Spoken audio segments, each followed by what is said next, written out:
Yeah, we are live. Hey, everyone's Why? kind of in this right spot. Are they in the right spot? So Wait a second. You're a why don't you gosh just hope switch question back? mark So or an we're good. orange? People are like watching and stuff. Oh We're yeah, watching people are as well. definitely watching. I doubt it, but we'll see. People are Um, definitely watching. Hold on. So, all right, give us Yeah. All 1 three of second them. because somebody decided to come late, and we switched from our 5-person frame down to our 4-person frame. Now we had to switch back from 4 to 5. Wait, I'm on I'm being- early. Bean chow, wait, no. I am Funny. being advised by my by technical support here that Well, you it said can only be done on screen. you thought I meant like Western Pacific time, Mike. I'm sorry about that. All right, we'll just start with I all go the. by Eastern Standard, baby. All right.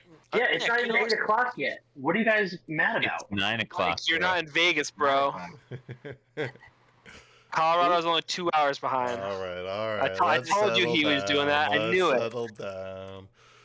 Class, Knew class, it. have your seats. Yeah, So, man. There's hey, why no one texted me earlier. Anywho, Nick, what are you up to, buddy? Which Nick? Dude, the other one's busy. Tech support is busy. Oh, nothing much. I literally, I sit in a chair eating saltines for 30 days, and I just do D&D. That's all. Just wait till next month, Wow. and that's about it. Imagine how bad it smells in that room. I know, right? Just all saltine farts. All But, right, I do think- go to like classes and shit, but fucking future, nah. You have a question mark next to your name. Yeah, because I don't know what You are. Oh, fair enough. Okay, cool. I forgot it was a double blind study. Gotcha. Yeah, we are. What about also- you, Dillbug? How's it going over there in Colorado? It's great. I just got off set today. No sleep, so this is going to be interesting. Zero decision-making capacity going on here. What time is it over there? Oh, it's actually 6:48. But in Vegas it'd be 5:48 right now. What time is it on the East Coast? Oh, I know this. It's 8:48. That's good shit. All right, Tim. What about you, buddy? You're coming down a little bit of cold yet again. I hear. Yeah, dude. The weather change, I think, is just wipes me out every year. Seasonal schmeck. Nothing much. Just plugging away at some OT and chipping away at the apprenticeship. I blew up the transmission in my Mazda on the highway at 85, which was an interesting experience. But other than that, I got no complaints. Miguel. I'm in Colorado, and the time change kind of messed me up. Hence the tardiness and me yelling at you saying I'm not late when I really am late. But hey, I'm actually on today, and I had no plan on being in session today. So let's just chalk it up to a win and have a good session, and let's find hope. You got it. And finally, tech support. Nick, what's up? Nice. I like the double meaning there for find hope, as in finding hope with all the tech support and also finding hope in the game. You can read into it however you want. Dude, I'm doing swell. Everything's good. Work is good, and yeah, just trying to see what's going on in D&D. Awesome. Business is booming for me on my end. But we're not going to that. We're going to talk about is this awesome book. This awesome book that I picked up at Barnes & Noble's. It's called The Game Master's Book of Random Encounters. I'm going to be pulling from one of the tables. I'm not going to tell you what the table is yet, but the way that it's broken up is what really grabbed me was that the table of contents at the beginning are random encounter tables. So as you progress through the table of contents, they are broken down into these random encounter tables where you can literally just open up the very first page of the book, and if you're looking at temples and tombs and crypts, roll a d12. If you're looking at the outdoor stuff, roll a d20. And then it also references the page where it's at, And if you go to the page, it gives you a full map, encounter, variant encounter, a full description of the location and the encounter. This is just something where this is going to be my go-to if I am if the session is going faster than I have planned for and I got some stuff to fill in, or if I'm going to be running any sort of like one shot. It's definitely going to be using this book because I love the way it's set up. And even has 8 one-shot adventures. They're about 12 pages long a piece, and yeah, I mean that's literally just 8 nights of fun right there, just from the first page of the book. So just want to say that.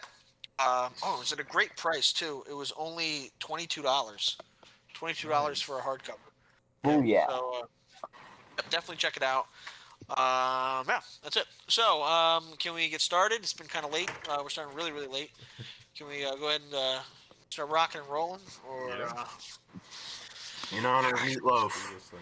honor of Meatloaf? Yes, in honor of Meatloaf. All right, let me get us. All right, let me get the ambiance started. Ooh. Fuck yeah. There we That's go. what I'm talking He about. has 2 Visuals. graphics. That's what Let's I'm saying. go. Okay, Slurp. cool. So last we left off, the party had just reconvened from 3 different locations. Hope and his group came down. They descended through the well in the center of Whale Haven. Bliss came down the well with his group.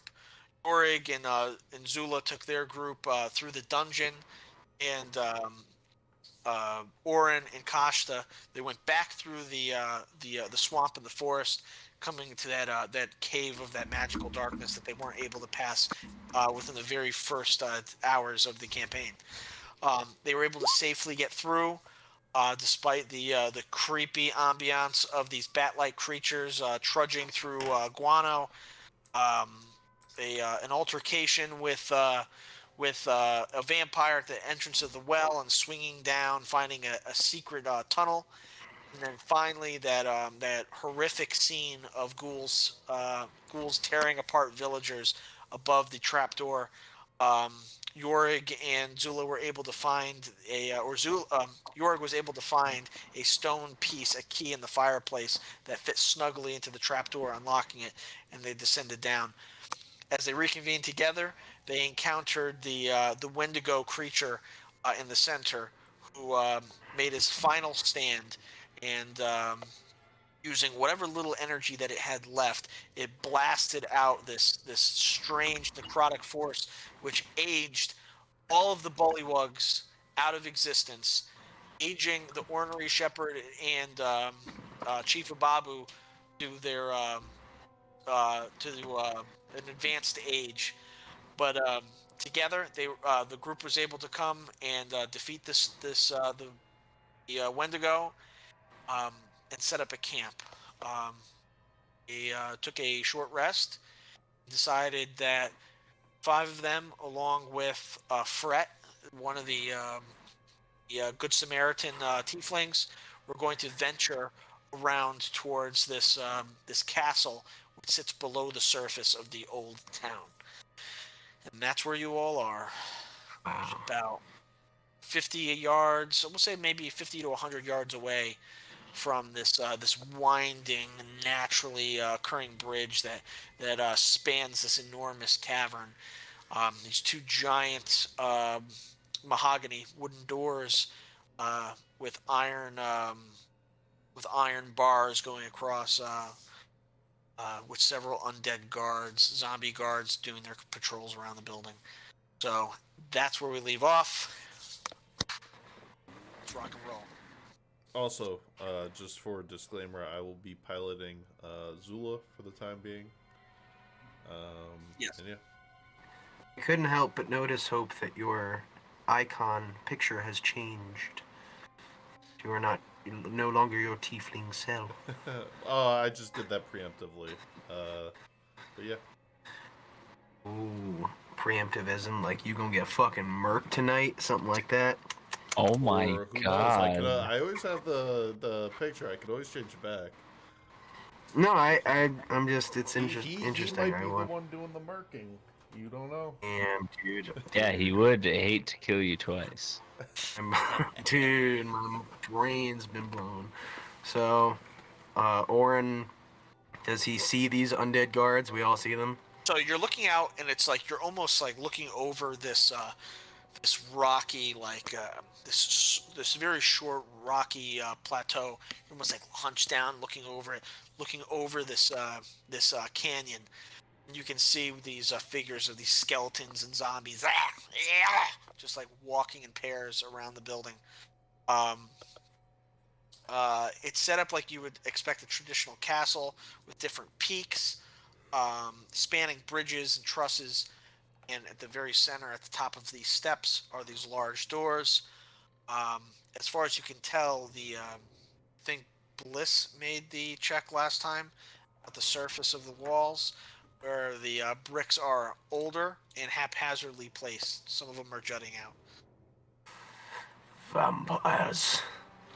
I recognize the architecture.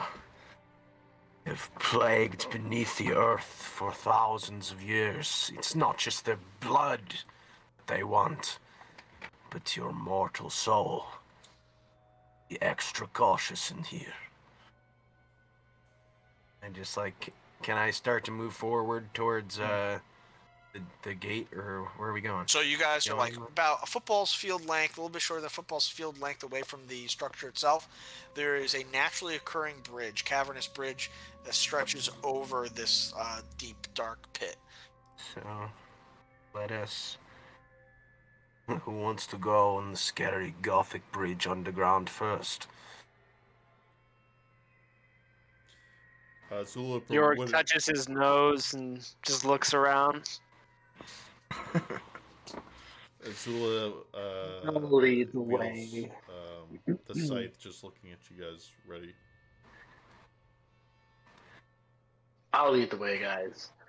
But if you think we're heading towards that gate, you're crazy. We gotta head to the side. Like I said, those bricks, they're jutting out. Who's to say we can't just climb those and sneak through a window?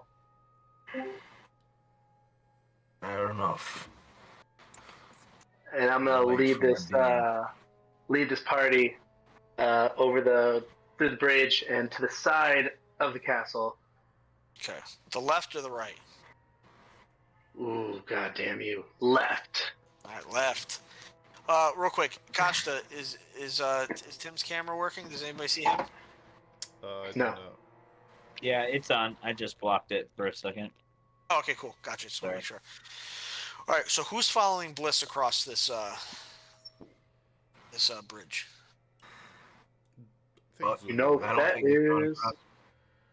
So the way I see it, there's going straight through the front door and dealing with the zombies, or there's doing the Bliss method and scaling the wall. That. So It sounded like Zula had an option.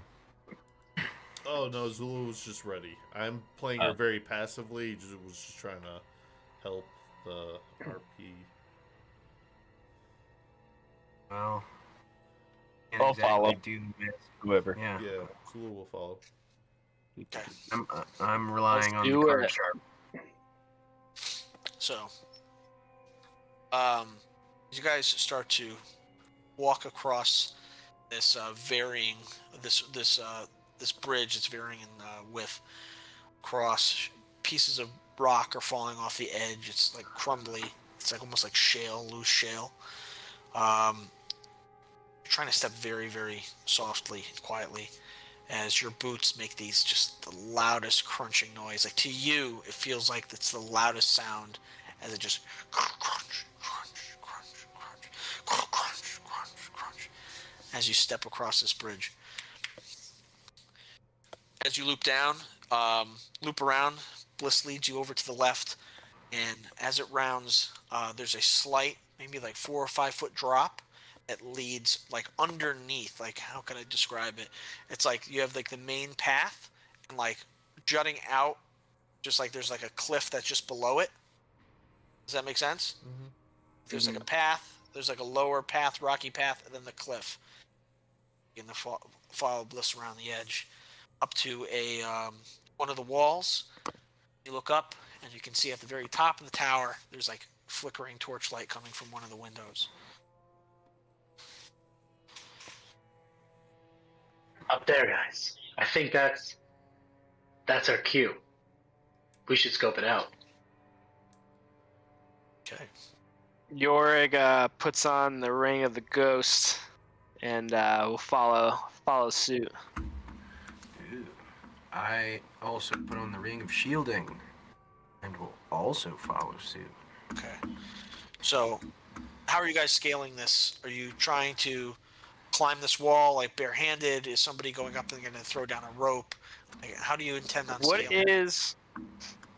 What would you say the climbing ability of my cannon would be? I would say, what size did you pick? Is it small or is it tiny? No, it's the cannon would be like the size of myself, and it has like 1,000 little like centipede type geared legs. I would say that it wouldn't have an issue. Okay, So- that was my first concern. Did we attune to the rings during the short Yeah. rest? All right, just to clarify, because at the end, I know at the end of last episode, it was like I didn't know if we were actually taking a short rest or not. Does anybody remember what ring Zula chose? I don't No worries. But remember. on another note, again, I don't want to put words into Zula's mouth, but she would essentially say or motion that she's an incredible climber. And that this is kind of her forte, but she's not the sneakiest. So she's looking for aid in climbing this. Maybe not to lead, but she's there to help out with climbing. So I will scale the wall with Zula, rope tethered to my waist, just so I'm not carrying a full weight of rope. I'm just carrying partial weight of the rope, and it gets heavier as I go up. Good idea. Anybody less than 150 pounds, Jorg, I could use grasp of the poltergeist, and I could raise you 30 feet. I can place you in the window. Got me to do that. Boom, that works. Pretty neat. Awesome. So, Yeah. So So if you guys I are get scouting- placed in the window, I can drop a rope down. oh, that's cool. Okay. Let me put this in the chat. I knew you guys could do it. All right. So is that the plan? Grasp the poltergeist. How high up is this again? Sorry. It's probably it's not too high. It's just maybe 25, about 30 feet, about the range of the poltergeist spell. All right. I'm also in that moment going to cast Pass Without a Trace. Okay. Giving a +10 to stealth checks. Within, I believe it's within range. I'll just put it in chat. So within 30 feet of me. So I'll Zula would start to climb just so the distance would reach.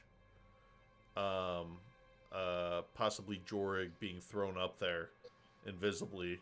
I still want him to be stealthy. Okay, I gotcha. So, is that the plan? That's the plan. All right, cool. So Jorg, he has his rope. He's ready to go. He has it all holding in his hands like the big loop. And Orin reaches his hand out and he closes his eyes, and you can see just the color of his face just run down to his collarbones, and you feel this chill just punch through you, and you can just feel like something is grabbing you from inside, it's just holding you. Don't you're a puppet. You're lifted slowly up past the guards, up, and you're placed up on this windowsill. The windowsill is about a foot wide by maybe a foot and a half, 2 feet long, and you notice through this window, it's one of those lead framed windows. You can see Hope inside this storage room, and he's just frantically looking around. He's opening up he opens up a cabinet, and he pulls up this enormous sack of flour, and he just runs out of the room. Ooh, time manipulation, bro. What the fuck? All right, so I am. So is the win- Can I open up the lead window? Is this a? It's made of very thin panes of glass. It's that lead framed kind of like a stained glass window kind of stuff. So it's not. It's not one that you can just open. It's just like a paned glass window that has to be so broken. All right, cool. Yeah, I'm going to with my. I have.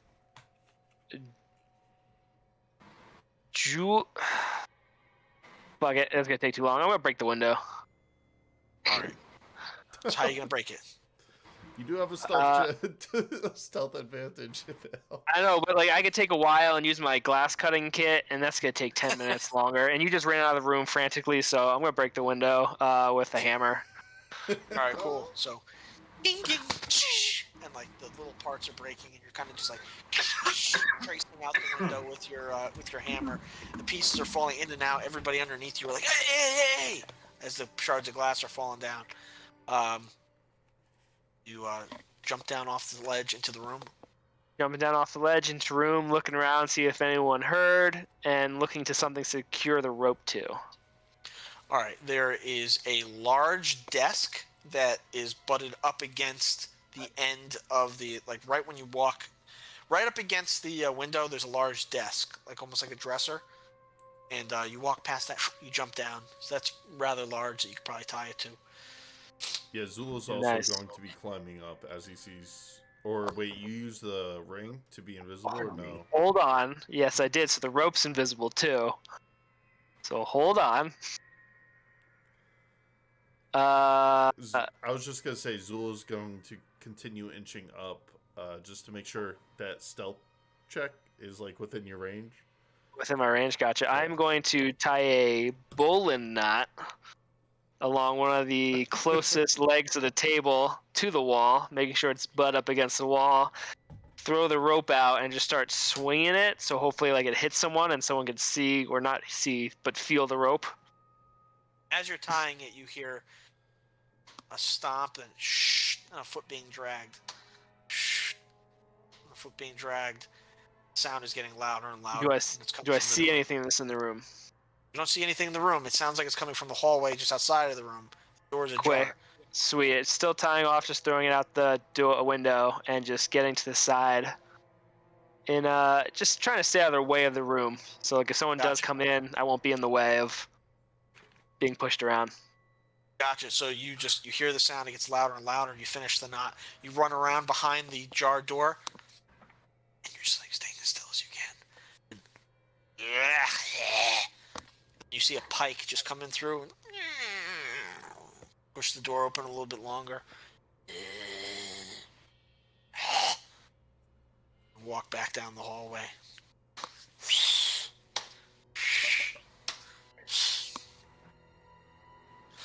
I'd imagine that rope hit Zula in like the face as he threw it over. It just goes, comes down like it's a gentle hit, like hey. And she's using these like large claws, like you never noticed that they were like tucked underneath her fur, and she's just like scaling this wall. Surprising agility and surprising finesse. Yeah, she would kind of like brush the rope off of her and kind of be like, psst, psst, and try to get your guys' attention towards it. I would hear those whispers and grab said, or reach out and try to feel whatever she was whispering. Do I become invisible when I touch the rope? It's not invisibility. It's just it just gives you it's not even like a zone of silence. It's like this magic just makes you more stealthy. It makes your, I guess. Ward. I guess No, so. my No, he was ring talking about cast the invisibility ring, spell. The invisibility spell. Oh, okay, I didn't know that. Okay, gotcha. On the rope? Yeah, so Yeah. anything that I'm wearing or carrying is invisible. So just because they touch it, they don't go invisible. Hold on. Just that rope is as long invisible. as it's on the target's person, it left your person as you tied it. Oh, okay. Anyways, I'm Oh, gonna never climb mind. said rope with my flour bag. Does my flour bag disappear at all? Just wondering. Still have my flour bag? Alright, I'm gonna climb up to the top with my flour. Okay. Costa is securing the. He had to step away, use the restroom real quick. He's securing the rope at the bottom. Do I notice anything inside the room? Just looking around, checking drawers, shelves. Make a investigation check. Bro, I got investigation all day. And hold on. That's a +8 too. Oh, bad. What did I roll? Nice. 13. Okay, you're looking around. You see that most of the shelving is just filled with like flour and empty tankards and like oats and old kind of like questionable vegetables and things like that. Hanging meats. Like this appears to be some sort of pantry. But when you open up one of the drawers of the of that dresser that's up against the window, you're pulling one of the drawers in the top right. The other ones are empty, filled with little gold pieces and things like that. Nothing super serious or notable. One of the drawers is locked. Not locked, but like it's something appears to be like holding it from opening all the way. Do you want to try to force it open? Like there's something that's like wedging it shut from the inside. Yeah, I'm gonna use some like I think I have like some tinkering tools to probably wedge in there or just try to ease it open, not forcing it open, but ease it open. Okay. With my understanding of mechanics. Gotcha. So just roll d20, add your proficiency bonus, and your proficiency bonus and your intelligence modifier. What's proficiency bonus? I think yours is a +3 now, right? Yeah, it's a +3. So you're gonna add a roll 20. 14. Add 14. So it's just like your average kind of just drawer that's kind of inset in a wood on these wood kind of wood and metal tracks. As you look underneath, you notice that there's a cast iron ring with several smaller rings around it that appear to be like stuck to the top of the like underneath the dresser that's stopping the drawer from being opened. But you're able to hold your hands under there. You can see that you pull it off. It was what are those like U kind of nails called? Like somebody intentionally nailed it there, like underneath. You pull it out real quick, and it's a cast iron ring with 5 keys. The keys are labeled 1, 2, 3, 4, and 6. Gotcha. 1, 2, 3, 4, and 6. Interesting. Awesome. I'm gonna be waiting for the party and snacking on a piece of meat that's hanging. Gotcha. So Zula is able to easily get through the window, climb through the window. I need Bliss to make an acrobatics or an athletics check, his choice. And Oren, if you're climbing the rope, I need you to make either an acrobatics or an athletics check. 13. The makings of a varsity athlete. No problem. Bliss with a little bit of and Oren. Bliss, you're trying to catch your foot underneath, trying to wrap your foot around your ankle so you can really push yourself up the rope. For some reason, it just you're trying to, but too many people are holding the rope. But you're able to ascend. Oren is muscling through this to the point where he's almost like his shoulder is hitting like your bottom as he's like, "Come on, like hurry up, like, let's get through." Fucking You guys are Andre the Giant style and Princess Bride. Andre the Giant style, exactly. Whoa, he scaled like a 300-foot cliff. I'm carrying like 3 people. So he just like gets to the top. You guys are able to get through. Kashta also. Roll for Kashta. I think roll the +1. 15. Kashta is also able to ascend up the rope. You guys are inside of this room. You can just see just flickering wall-mounted torches coming from the hallway. You're all standing in this pantry that's probably like 10 by 10. Norm, do you know what being quiet means? Why did you break a window? I was just about to get some venison, but If you want to start making even more noise, go ahead. And I just Breaking the window was necessary. There was no one around. We had to get access. I wasn't going to wait 10 minutes to cut the window.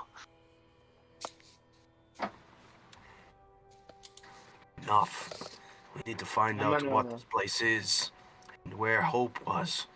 What did you see when you came up here? So, weirdest thing is that I saw Hope again, but he was just frantically running out of this room with a bag of flour. Like this bag of flour? Yeah, was Hope downstairs with you?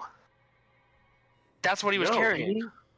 he sent me a bag of flour when I was checking out the well. He actually threw it on my head. What? Fucking dick. Yeah, it was the weirdest thing. We were investigating the well, and then all of a sudden, this bag of flour just fell on my head, and a message came. And I showed you guys already. We just needed to bring this bag of flour to dinner. From Hope. The very fabric of time and space is in question. Do not forget the flour for dinner. You hear more, just a So, this time Get you can overhear a familiar voice, muffled voice. A little too far away from the door to make out what's being said. Is there a keyhole in the door? The door is at this point mostly open. When the last guard came in, opened it. There's no light coming from this room. It's just the light from the hallway that's coming in. I want to get on my stomach and peep my eyes through the open side of the door, just so you can like see the top half of my head and my eyes. But I'm on the ground, low level, trying to peek out. Gotcha. I'm just going to walk out of the room. Pass Okay, Without cool. a Trace is still up, by the way. I'm Gotcha. still invisible. Oh yeah, he's still invisible. All right, so as Bliss is looking left and right, you notice that there is a pillar in the room. There's a hallway that goes right and left. There's a stairwell that goes at the far end, where there are two zombie guards that are just standing in front of. There's a pillar in front of the door, right? Maybe the width. So there's the width of the hallway, and then there's the pillar, and then there's two openings, and then the two walls. So there's like two opening doors, and then what you can see through those opening doors are the other end, like the like one end of a very large dinner table with ornate chairs, and there's a banquet of food as far as you can tell coming from it. At this time, Yorick just completely steps on your back and your face and just walks out into the hallway. And he looks to the left, he looks to the right, he sees the zombies on the left, and you're like, oh. And then as Yorick looks in, you see, I'm sure a guest should be here shortly. Well, if you do see them, we do have some business to discuss. Don't want to frighten them. So, please, no harm is to come of them. Just have them join me for dinner. And I have something important to offer them, to tell them. So, keep your guards on high alert. And if you see anything, please, I need to know. I have a banquet ready for them as a token of hospitality. And then one of the zombies, like, kind of salutes him. His hand falls off. He picks it back up. He puts it back on. Like, walks back. They're all walking literally past Jorg. One of them bumps into Jorg. Continues to walk. And go down one of the hallways. Does just Jorg hear that, or I hear that too?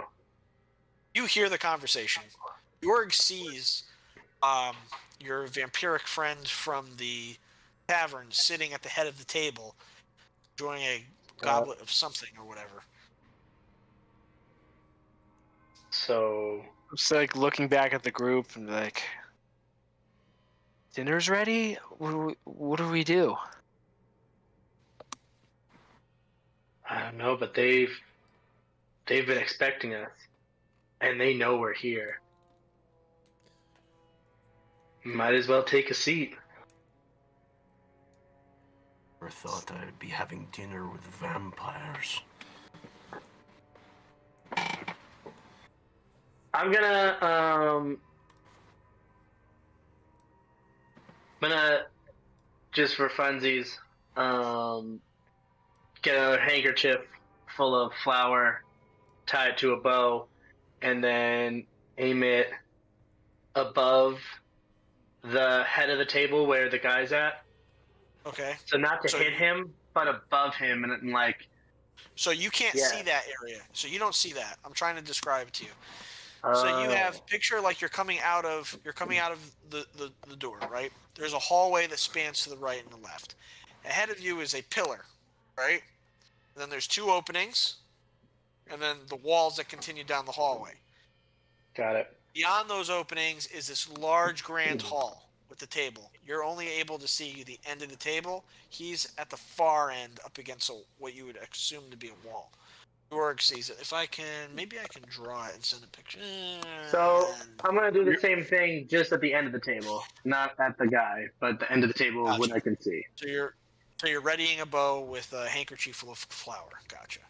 I'm gonna Yeah. sit on my my Eldritch Cannon and wait for the. If we're walking in, I'll walk in with everyone, but hopefully just stay behind everyone unseen. Yeah, Zula has her hand on her scythe and just looks agreeable with whatever the decision is. Kashta is also ready for whatever.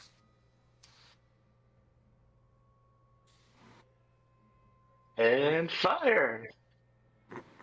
You're gonna fire the. No, not at all. No. But hey, if he wants to do it. Give I'm me not- a reason why they're expecting us. Oh, that you're we're here. firing. Oh, I'm saying I'm not firing my Eldritch Cannon. Yeah, do whatever you want. I'm not. I'm just. So you fire. So where are you firing this arrow? Up at the ceiling? Yeah, so it can disperse out when it hits. So this flower just descends down, and you just hear some claps, and then some zombies come over. They come to the table. It appears our guests are here. Would you mind cleaning the table for them? I want them sitting in such a mess. And the zombie, they come and they have these like rags, and they're just like wiping down the table. They're wiping down the chairs. You can come out if you'd like. I swear, no harm will come of you. I don't want to walk into my doom, but why not at this point? I'm gonna walk towards the door. Zula will follow. Please, everyone. Oh, there's everyone. Sit. Take a seat, please. No tricks. Yeah. I'm gonna take a seat closest to him. Okay.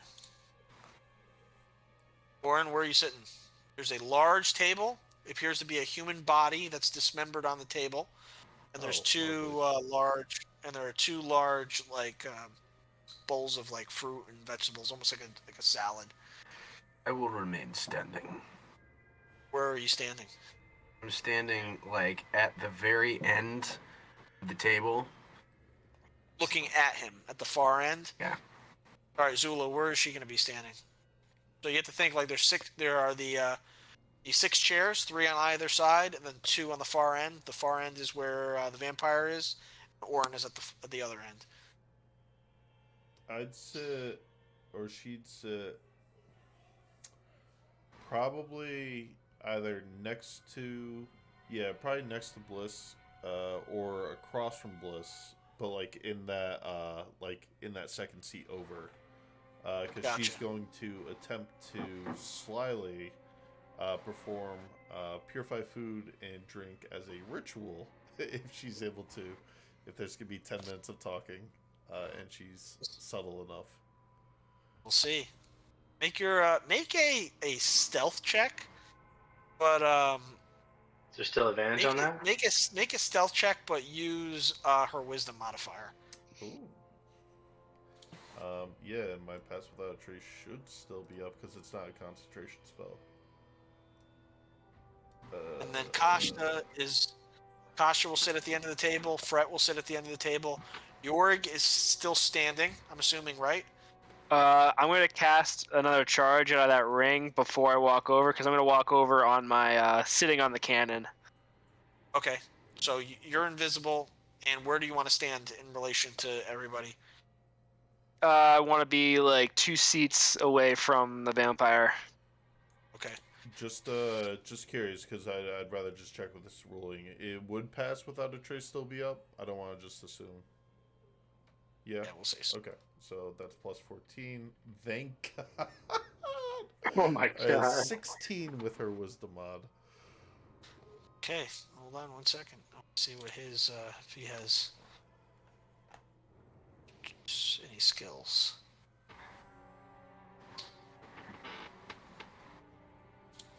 That roll is a +7. Damn. 7. Oh, that's a tie. Okay. He looks over and he says, "My dear Zula, if you don't want to eat, you don't need to eat. This is merely just a gesture of kindness and hopefully trust. Seeing as that, you know, seems to be more of a polite thing to do, to break bread with those you, I suppose, have invited, loose invitation into your home." I think Zula would be a little antagonistic here, and she might actually question as to why there's a body on the table if he's offering a symbol of gratitude.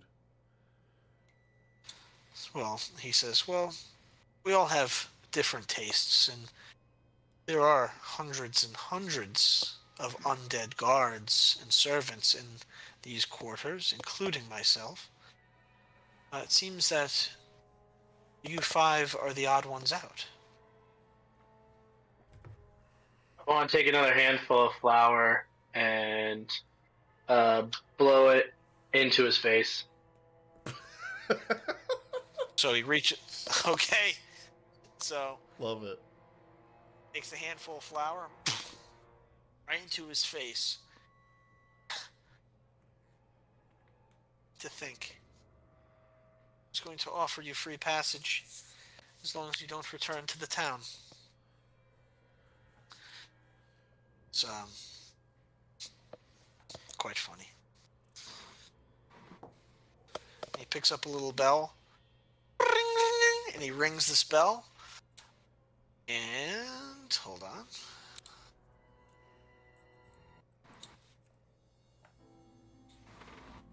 You get the heck is it on here? Yeah, here it is.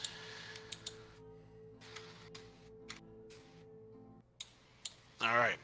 So, everybody who's sitting, I need to make a dexterity saving throw.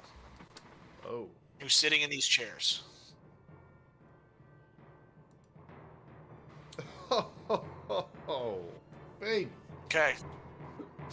That's a natural 20. All right. Kashta. Oh, baby, 26.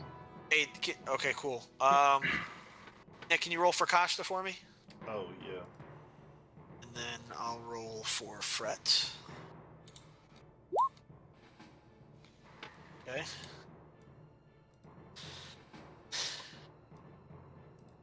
Orin to make a dexterity saving throw. Oh, actually, no, he doesn't. He's standing. Wow. Okay, That is awesome. 11. Oh, gosh. 11 by Kashta. So, at this time, your chairs begin to animate. Kashta, now being grappled, takes... Keep track of this for me, Nick. Mm-hmm. 9 points of piercing damage as the chair leaps up and grabs onto one of his thighs and just digs its fangs deep into his leg. Uh-oh. Sorry, guys. Gotcha. And this time, the vampire snaps his fingers and goes completely invisible, except his face. Yes. I need everybody to roll their initiative, please. 3. I knew there was a reason for Flower. What happened with Flower? I missed that. We can see his face because I blew it into his face, but it also triggered his reaction to attack us. Okay, so Zula got a 17 and Kashta got a natural 20. That's 2 natural 20s I rolled within 5 minutes. Fret will make. I'm just gonna use King shit right there. Hope as a stand-in for Fret. Go The for it. initiative.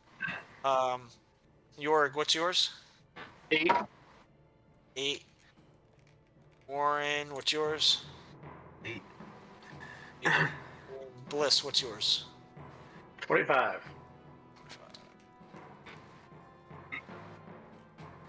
Natural 20.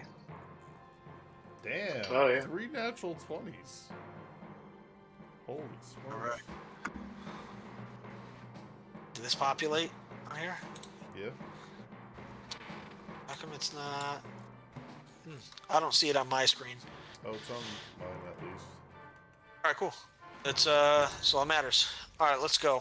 So at the top of the order is going to be the vampire, who had just attempted to turn invisible. Wait, I'm not now on that list.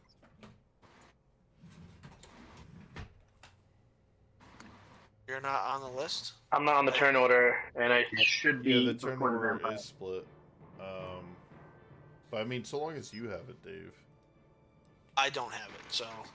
Well, I don't know why it's- so long as you have your initiative on whatever you're. Oh yeah. So I'm just gonna. Oh, okay, cool. Yep. Gotcha. All right, cool. So at the top of the order is the vampire. The vampire just covered in flour, waving his hands. And at this time, he casts. No, I know what he's going to do. He is going to leap up onto the ceiling, landing with both of his feet, and he's like, he's trying to clear his voice, and he walks across the ceiling, over the table, down to Orin, and drops down right behind him. And he is going to look Orin, spin him around, look him right in the eyes. I need Orin to make a wisdom saving throw. You cunt. Wisdom saving throw. Damn. All right. Well. You are now charmed. You are not under the vampire's control. It takes requests and actions in the most favorable way it can. It is a willing target for the vampire's bite attack. Each time the vampire or the vampire's companions do any harmful to the target, it can repeat the saving throw, ending the effect. So right now, you're just looking at it as like your closest ally and a willing target for his vampiric bite. All right. Next up in the order is going to be Bliss. I'm going to be moving up on this vampire. All right. too So far. you're going to have to wait because move on back because you're going to have to squeeze because it's up against this wall here. So Would it be It's gonna better be- to go up on the table and go across, or is that more yeah, of an action? yeah, you'd be able to look Yeah. at that. That's what So I'll usually go squeeze. up on the table and do that, and go over, jump beside Orin, and then as a bonus Before you do- action, Before you do Yes. that, both of the mimic chairs are going to make opportunity attacks against you. ooh, okay. All right, and those are going to be at advantage. Piece for flanking. Let's see, +5. Oh, sorry. I did not mean to post that. My bad. Damn, bro. You just get the End the game. +5. All right. First roll for the first one. Second roll for the second one. Does a 13 hit? Nope. First roll for the second one. Second roll for the second one is a 18 hit. Both hit the 15 and 8. Oh yeah, Right. 18 hits. It's okay. So just the one hit. So that is 1d8 plus 3. There's 2d8 plus 3.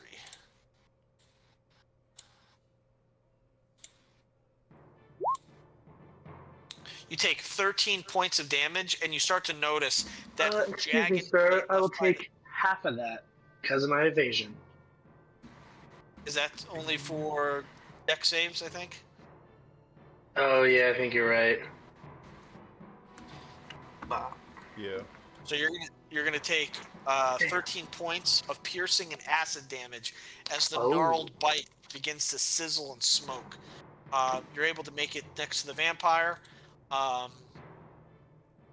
You know, little banged up, but you make it there. Now you're standing at the end of the table, looking down at the vampire, who just has these golden eyes that are looking right in Orin's eyes. You can see the glazed over, charmed effect in his face.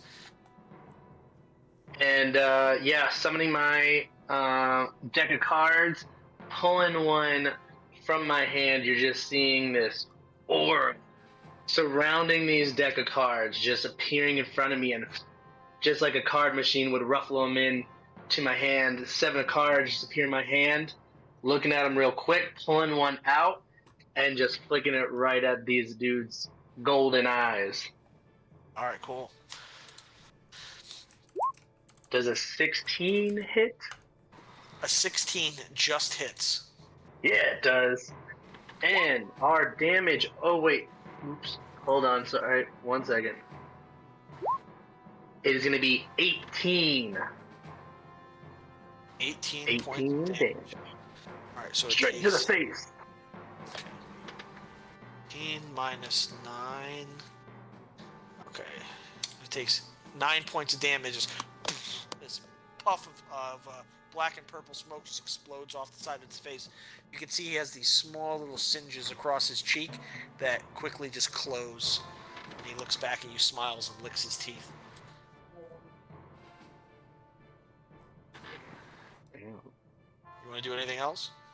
I'm gonna ready my rapier in my other hand. You pull out your rapier and you hold it out to him. You get ready. Next up in the order is going to be Kashta. So go up, Nick. What he's got in his spell list? Well, he's grappled right now. Yes, he is grappled. Okay. His attacks are at disadvantage.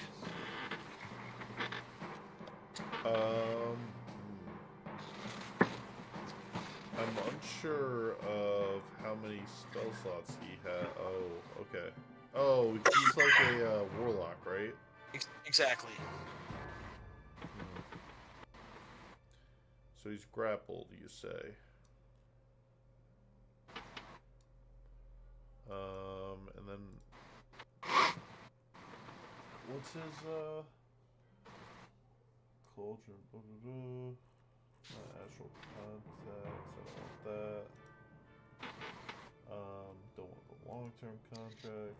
Where's the vapors? There we go. The mind vapors. That's an action, right? Yep.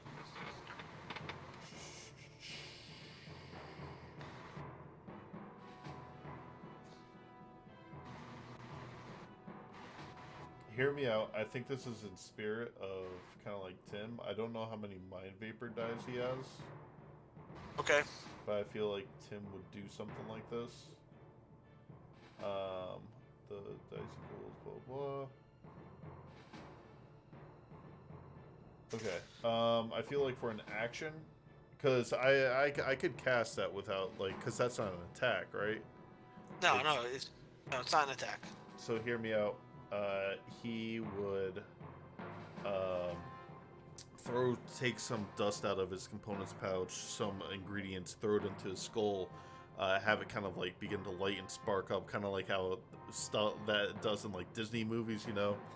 And he would force Orin to make a charisma saving throw in order to charm him out of the vampire's charm. Okay, let's try it. Yeah. I like. So what? I roll a d6 and then add that to my spell save DC. Exactly. Boom. Oh man. Yo, go make your charisma saving throw, boy. Here we go. God damn it! Don't fail. No, you wanna fail. Oh, do I? Yeah. Oh, Failed. It is my spell save with the mind vapor is a 20, so he failed. Okay. So he is currently charmed by me.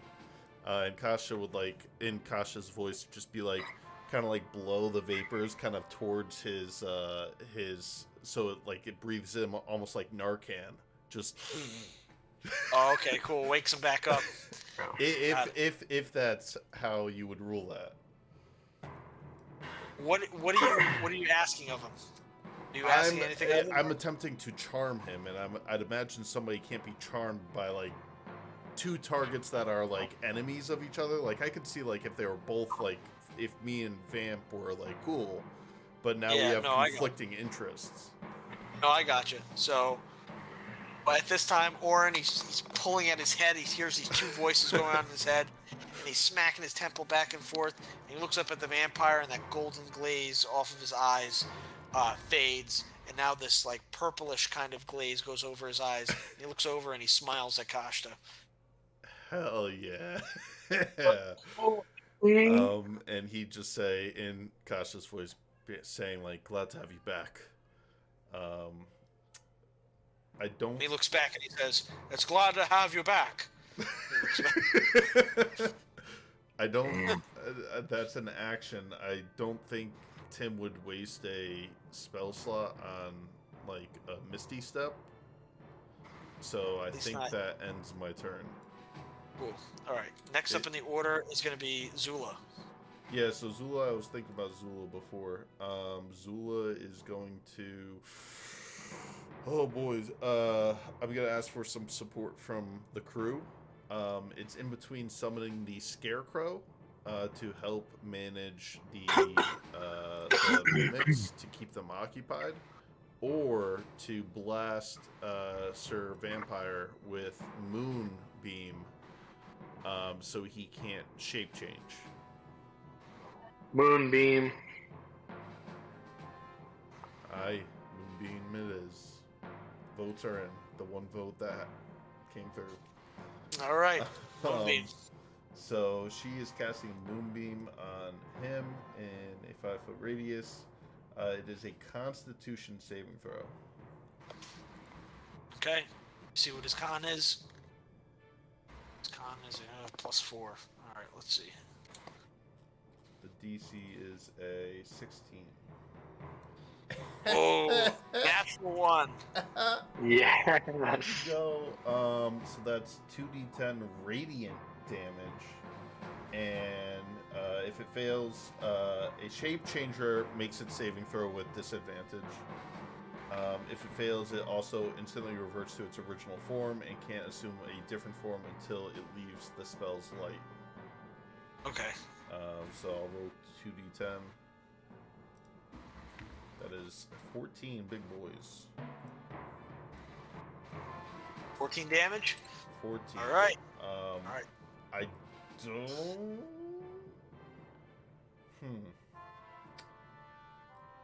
Let me double check how much health she has. What's the radius of it? It is it's a 5-foot beam.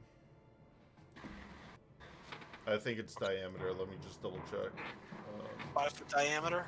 5-foot radius, so it's a 10-foot beam. So I would position it so it's clipping him like this. It's covering. Gotcha. So it's right there. Yeah. You guys can see that. Let's see if I can find a different color. Maybe a different color would work. There we go. I think she might move over here. I know she'd get an opportunity attack, but I think she'd want to be closer to her allies, or at least Gotcha. up there. So she'd climb on the table. I can't move her All right. though. No problem. The 20 will hit.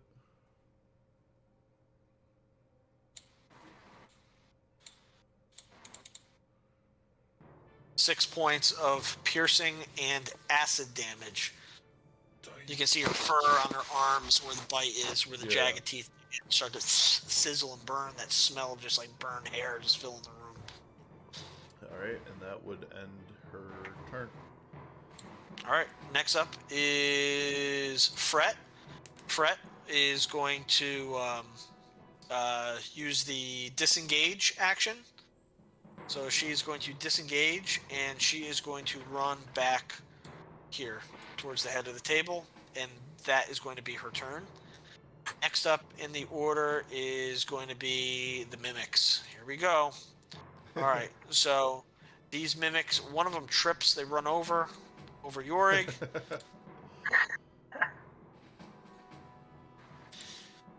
Oh, And sorry. Bliss. Okay, so Kashta is going to take 3 attacks at Swarm. advantage. Oh my god. Oh no. Alright, so the first one we'll do 20 plus 5. 24. So That'll count the hit. hits. Hit. Oh. So that's actually a nat 20 for one of them. So the first one's a nat 20. And a 11. miss. Oh, just kidding. And a 20. 20 That's 2 hits. And yeah, the all hit. Shit. Alright, so the first one is going to be actually 4d8. And there's 3 hits, so 9. And then 2 more hits, right? 1, 2. So 68 plus 9. 41 points of damage. He's unconscious. Kashta is currently unconscious as these chairs are just ripping him to shreds. Just they pulling his arms apart, biting his hand, biting him all over the place. You can see his pierced his abdomen. And you can see a little bit of his entrails that are just like literally just the membrane underneath the skin, just holding it in. Next one's gonna be Zula. So there's gonna be another one at advantage. 1, 2. Will 16 hit? Yes. Yes. Will a 14 hit? Okay, so that is 4d8 plus 6. 16 points of piercing and slashing damage. Okay. Manageable. And then the last one is going to be also at advantage because he's flanking with the vampire. Damn. So that's 16. Oh, okay. This one's so on it's- 11 and a nat 20. Ooh, yeah, nat 20 definitely hits. Okay, d8 plus 3. 19 points of piercing and acid damage to Bliss. Dang. At this time, Kasha's charm breaks free. Orin gains all of his faculties back. Damn. Finally. Next up in the order is going to be Yorig, who is watching all of this carnage. There's just like bowls and mugs and goblets just flying everywhere. There's food and blood all over the floor. Kasha's being ripped apart. These chairs Yeah. are running amok. This is rough. I had the worst initiative order because I could have taken at least 4 of the chairs out. But now I am stuck with 1 chair. Moving back in front of Brett and setting off the flamethrower cannon. Okay, cool. So what's that? Read that off for me or put it in the chat. Yeah, it's 2d8 of fire damage. But you have to make a dex. It's on my dex save. So Okay, dex failed save. is 2d8 and half that if you pass. So how many does it hit? Is it like a cone or? Yeah, it's a cone. So you're hitting. So I'm assuming. So I'm just hitting 1. That's all I could just do. Okay, gotcha. So it needs to make a dex save. Dex save. 3. Total denied. Nice. Oh my god. 3 points of damage. Wow. Nice. All right. 3 points of damage. Okay. Awesome. This puff of smoke just flies up, it catches the tapestry of the table. and it comes up into it follows the tapestry of the table up to the chair, and it starts to singe and start to burn. This mimic's wooden flesh. It turns around, this lashing tail. It just looks straight at you. Is that your turn? As it's looking at me, I'm not invisible anymore. I take out one of my gears and just flick it like a bottle cap at the same chair to produce All right. flame. So I don't have my stuff up. I need to make a attack roll. +8. 22. Sorry, 23. That'll definitely hit. And that is again 2d8. Okay. 7 points. Better. Gotcha. So, Fire damage all around. gotcha. This time, again, you hold your hand out, flick the bottle cap, it whizzes, and embeds itself right in the throat of the chair. And its tongue is lashing back and forth, and just explodes out of its mouth. Chair falls down and falls into pieces. And God bless. Nice. all right, that's your turn. Next up is going to be Orin. Okay. Can I'm gonna try to do a bonus action first, and then my attack action. All right, what's the bonus action? So I'm charmed by Kashta, or am I fully? Oh, you have all your faculties. So Alright, I'd like to so- imagine what happened was you saw him waft the thing over to you. You got charmed, and like as you got charmed, he got like jumped on and mauled. And now you're just Right. seeing him. So I see him getting mauled. There's this guy in front of me, and right now, in front of me, he's just a man, flesh and bone. So I grab him by his shoulders, and I fucking push him back and go, ah! I push him back 30 feet. And I do that. Or is he gonna do some invisible shit and fucking... All right, so you want Turn to into push some him back bats. with what, the force of the poltergeist one? Well, I mean, that would be my attack, though, if I used it. I was thinking just with my hands. I, like, literally push him. All right, so the 30 shove. feet. So shove. Hold on one sec. Let me look it up. If I can push him back at least, like, 20 feet, be fine. All right, too. you can use an Most attack. of my... Yeah. The poltergeist my is probably spells. gonna push him further. Right, well, I mean, but that would end my turn, though. I can't do poltergeist Well, and... shoving him would be your Yeah, action. your turn as well. Because shoving is an okay. action. Well, yeah, so then I'm just gonna cast Poltergeist on him, and I literally, like, I fling him across the room, basically. Let me, that up once more. So, yeah, I mean, I fling this fucker hard, like, So it has the to make a attempt to charisma kill him. saving throw. yeah. Are you throwing it up into the air? Are you throwing him down? Like, what are you? I throw him, like, across this other table and into this armoire. All right, gotcha. So you're throwing him. Are you throwing him where? Here? Yeah. All right. So, okay, gotcha. So he's gonna make a charisma saving throw. Let me see the.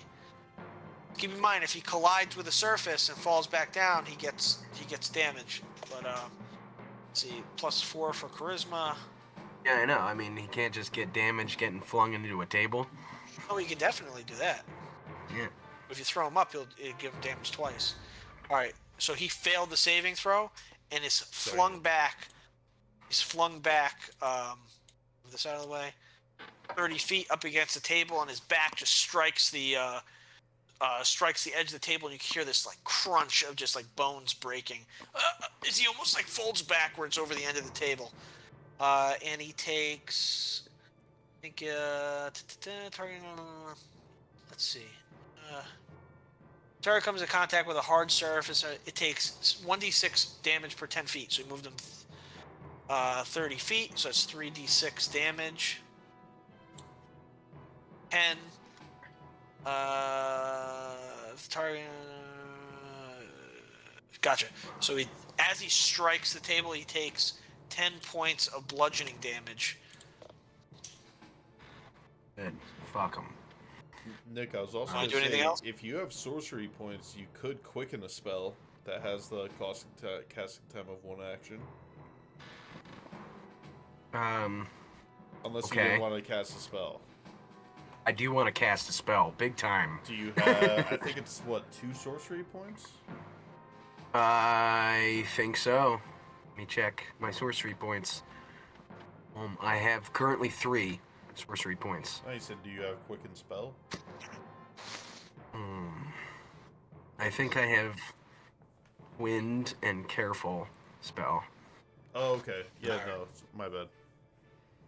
All right. So Damn it. that's your turn. I hope so.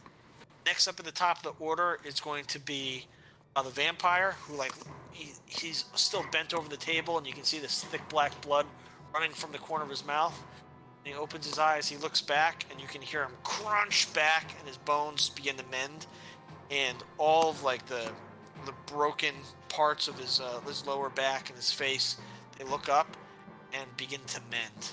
And he looks like he's regaining hit points.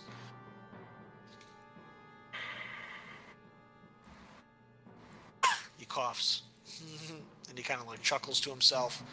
He is going to, with lightning-like speed, he is going to pull out his hands, which are just these horrific black claws, and he's going to shoot across the room, back 30 feet. He will take damage from the moon beam, which He was doesn't also care. He runs radiant back. damage. He's not. He doesn't have Alright. doesn't have a vulnerability. So he takes how much going back through it? 2d10. 2d10. Roll that for me. Tens, Wait, tens, hold on. I'm tens, just double tens. checking. When a creature enters the spell's area for... So, no, it's a constitution saving throw for him again. Okay, I'll roll that. It's half if he fails, which he did fail. Alright. Or not if he succeeded. So that's 15 points of damage. 15 runs through this beaming light, and you can see his face begin to burn a little bit. He stumbles through it, and he goes and he's going to make two attacks with. Gotcha. He's going to make 2 attacks with his claws as he tries to eviscerate Orin. He's going to. How many has he got? He had 2 attacks.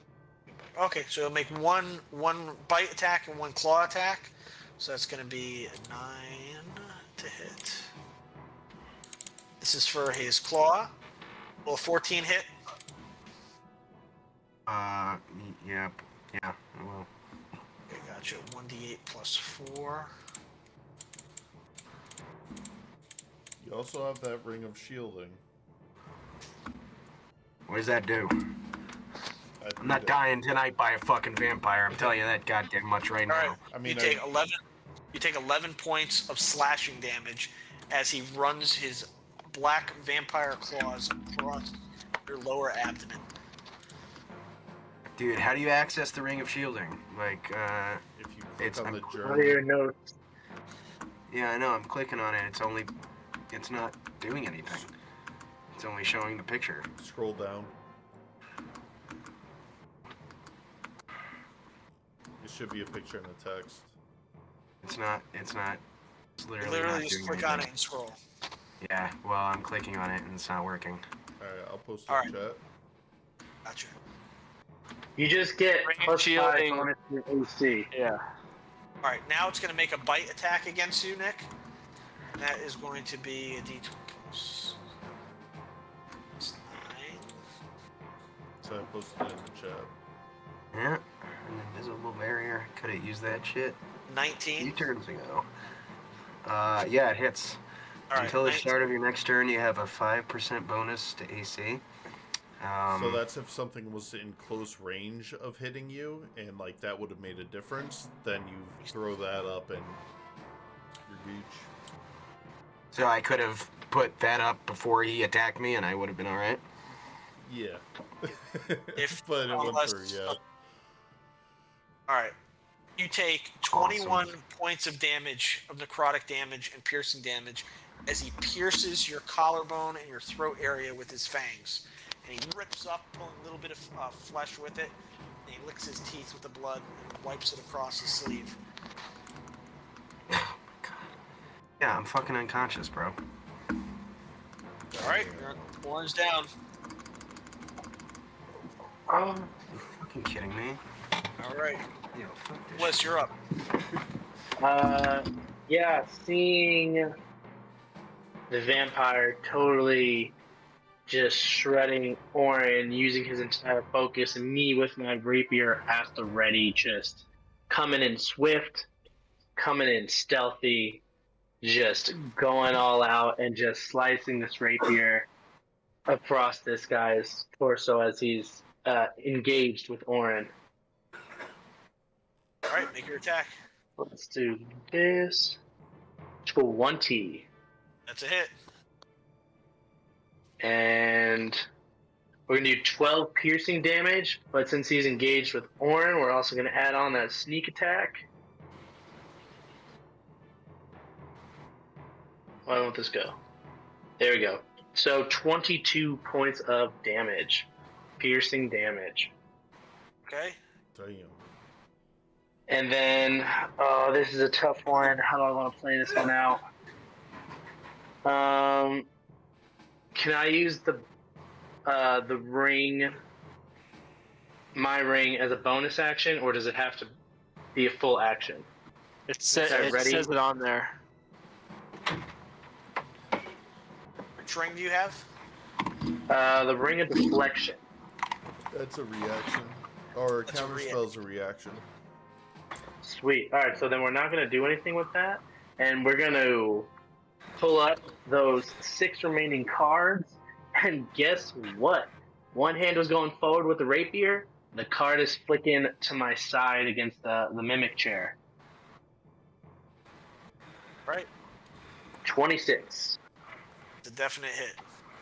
And let's see the damage. We got 17 points of force damage. As you hold your hand with the card flat against your palm, you press it against the chair mimic, and just this blast of force energy just blows the chair into pieces as the pieces just scatter across the room. Damn straight. All right. If that's your turn, is that your turn? Yes, sir. Ashta, I need to make some death saving throws. Yes, sir. Come on, Nick. Come on, do it. Do them right. One. Oh. Uh-oh. It was my best shot. Wasted those D20s that you had. Zula, you're up. Stealth checks that didn't. All right. So. Oh boy. The chairs are weak. Yeah. Which is. No, but it's a very scary moment for 2 people being down with this much stuff around. I know. I can't get my scarecrow out this turn with 2 people down, unfortunately. Because the scarecrows could really help take care of this. She is going to use her last first level spell slot to burn Healing Word on Kashta. Okay. So that was a 1d4. Plus the moon sickle. What's the moon sickle do? That sickle, it gives her extra healing. Extra. Okay, let me.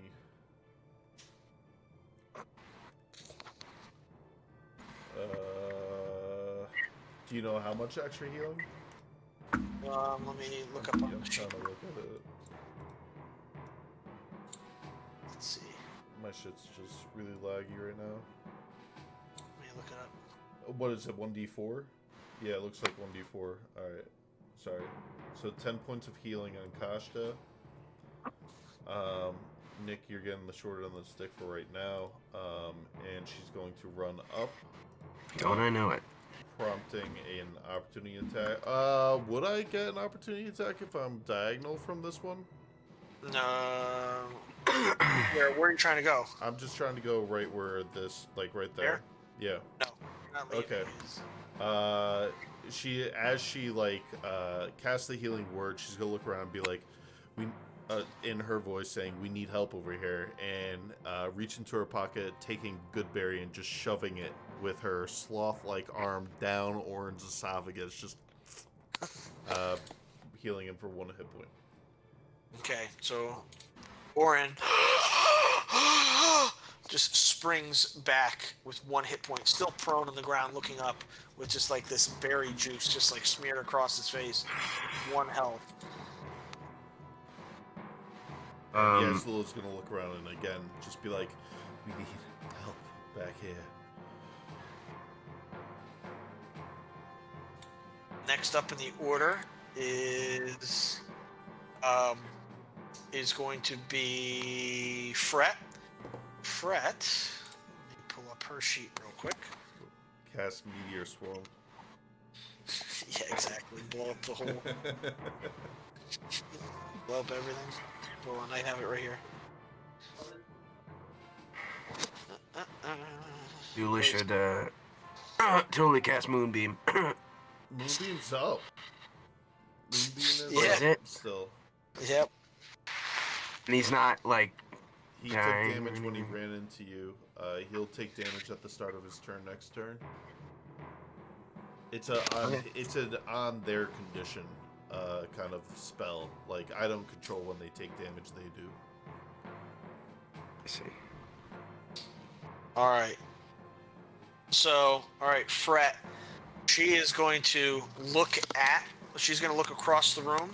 She's going to look right at the vampire, and she's going to kind of wink her eyes a little bit, and she's going to look right at him and hold her hands together, and you can see this flickering light begin to grow and grow and grow in her hands, and the vampire is going to look up and be like, "Oh, oh, oh," and she just hucks this ball over his head of this fireball, lands right behind him, just catching him in the blast, igniting everything on the table, throwing chairs across the room, igniting the books, dealing 8d6, I believe, for fireball. Damn. Man, 20 points of damage. Actually, no, he needs a dexterity saving throw. Yeah.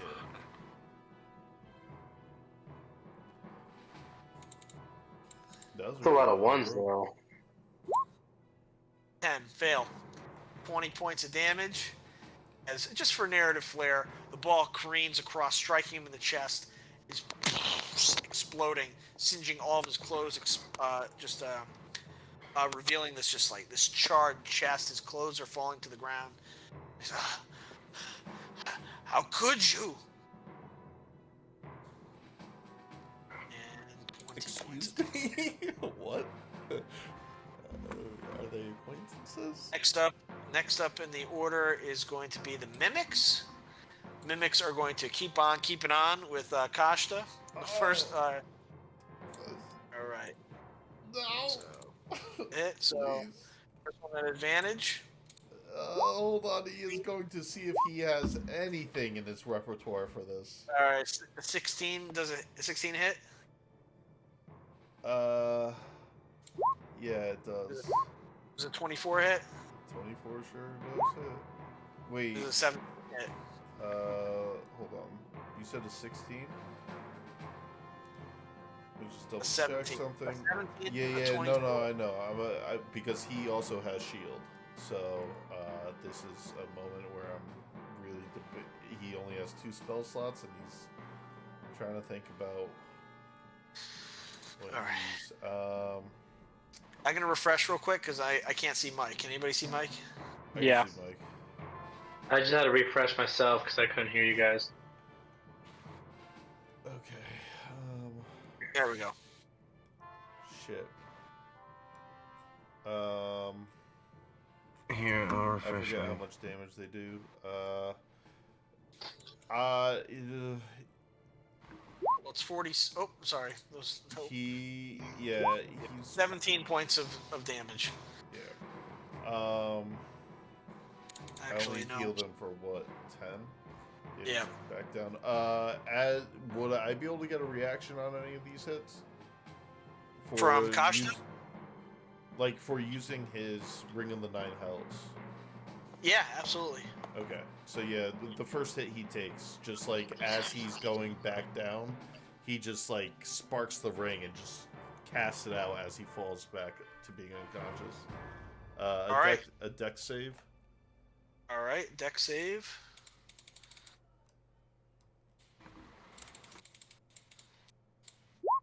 $18. Damn. Oh, They pass, but man. they do take half. All right, what's the damage? It is 2d10 for Hellish Rebuke. I'll roll it.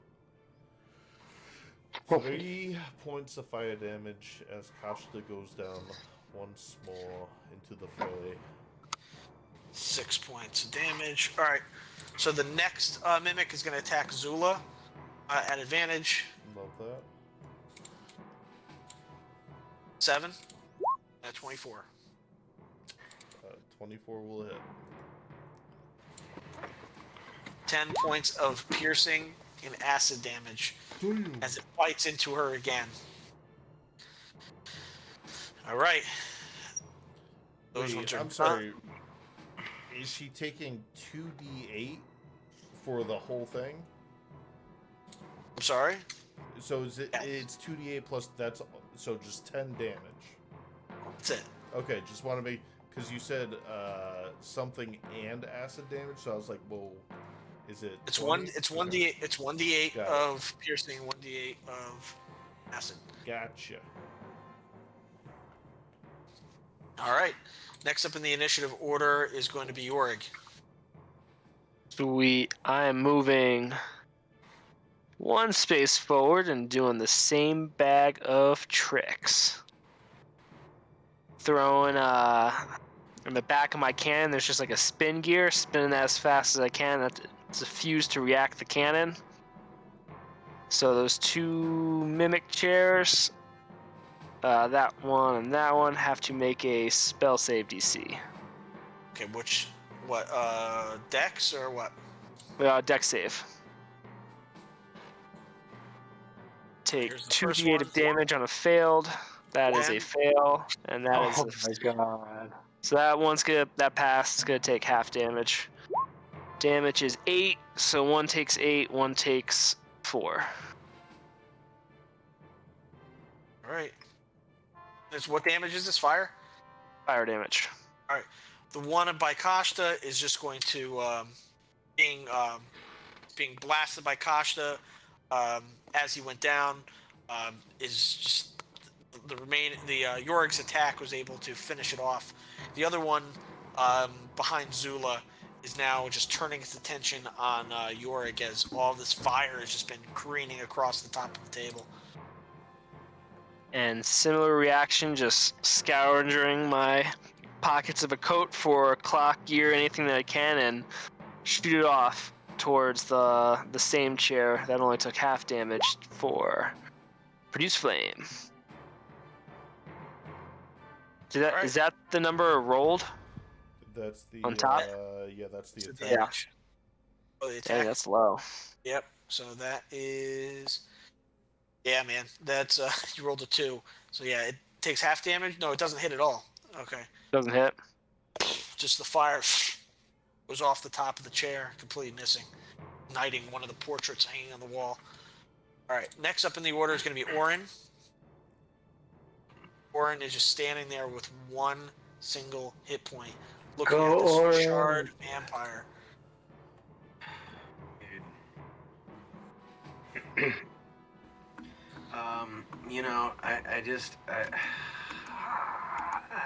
Like, what can I do that doesn't have a radial damage to it? Like, I'm gonna go with some textbook ass frostbite. And I'm like with my last fucking. Can I make a suggestion? Please go for it, because I'm at a loss. Don't do anything ice. You can like literally pick him up with your grasp of the poltergeist, throw him into moonbeam and against the wall, so you can do moonbeam damage and hit him against the wall. And then you Yeah. can probably move him back and then forth again and hit him against the wall. Or you can throw him up in the wall, up in the air, up against the ceiling, and drop him down into the moonbeam. So you can do I'm gonna do exactly 3d6. that. So you can do 3d6 of the grasp of the poltergeist. I'll To gladly take as many moonbeam rolls as I need to make. Just let me know. Proceed forward with this. Alright, gotcha. With my eyes going white, I just go into a feral last effort rage, and I'm just like, and I'm just like flinging this vampire bastard every which way, dude. So You grab him and his feet leave the floor, and you fling him up into the ceiling. Hits the ceiling, and falls back down, and you slide him across the floor into the moonbeam, dealing 3d6 of the bludgeoning damage plus the moonbeam damage, which is a saving throw, which I would say is at disadvantage because what kind of saving throw is it? It's Dex? Constitution, but he gets disadvantage anyways because he's a shape changer. Gotcha. So here we go. So the first one for con save is a 15 and then a 13. So I'm assuming that fails. Fail. And I'll roll the d6s for the poltergeist. So that's 10, 11. 11, and so 21 points of damage against the vampire. As sliding back and forth across the room, he's in the moonbeam now. All right. So, Orin, you catch your breath. The vampire, now being it's his turn, rolls out of the moonbeam, stands back up, and you can see his wounds begin to start to close again as he regains 20 hit points. Dang. But he's still not looking very good. He's going to roll back. This time he goes, I'll try another one. And he looks over at Bliss and he goes, shall we try this again?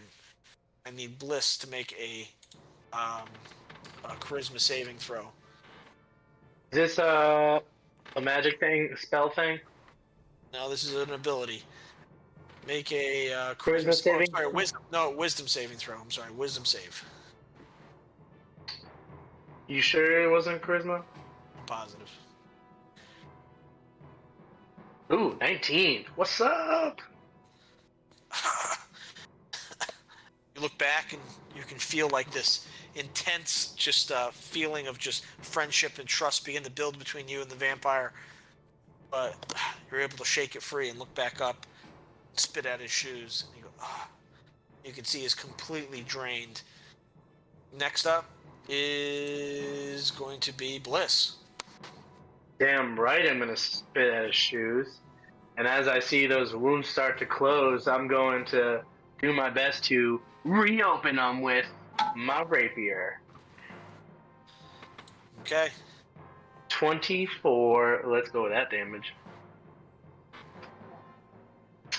Back to 12 piercing. Is there still sneak attack on that? Just because of our close proximity? Or he was engaged with me, so no. Alright, so that's 12. And then as a bonus attack, pulling up the rest of my 5 cards, putting one directly on his chest with my palm, not even letting go. And that's going to be a 28. Shit! Rolling solid right now. Oh, nice. So let's get the damage on that. 6 plus 2 plus our 8. So we got 16. 16 points of damage. This again, you hold it against his side. It just blows this just like empty hole where like sand and like thick black blood begins to run out of his side. He's kind of like holding himself together, using one of his legendary actions. He's going to move his entire movement speed without triggering opportunity attacks to run. But I ran him off the map, and now I can't grab him. There we go. Behind Fret, and he's basically going to just like stand behind her and gesture as if he's going to like take her captive, like take her as a hostage. Next up is going to be Kashta, who I need to start taking some death saving throws. Yeah, but they're refreshed, baby. Yes, they are refreshed. Let's go. Zula. 12. That's a Pass. pass, baby. Yes. Next up is Zula. All right.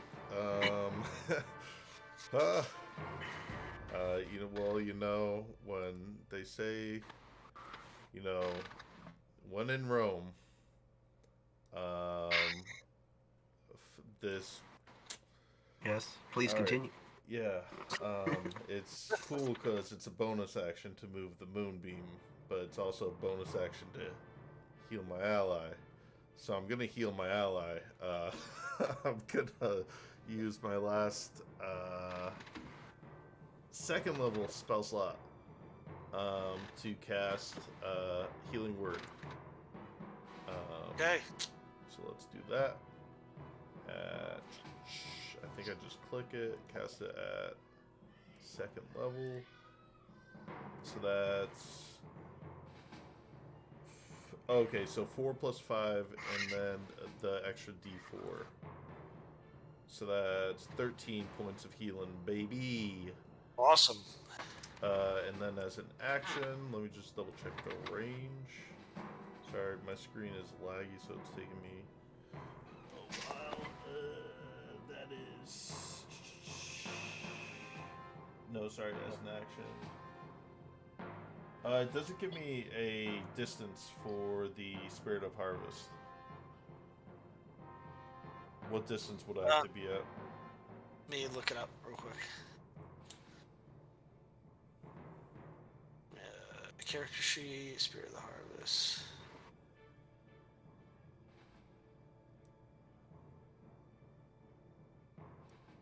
I would say 30 feet. We'll make it 30 feet. 30? Yep. Alright, she is going to step forward 1 foot. Yeah, there. And she's going to plop that sucker right there. Oh, hold on. Now, he gets to come out and attack like right away, right? Yes, he does. Right on your end of your turn. Okay. So yeah, then I will end my turn. And go into his multi-attack. All right. Well, before you do sorry. that, he's going to use 2 of his. All right. Let's see. Hold on a second.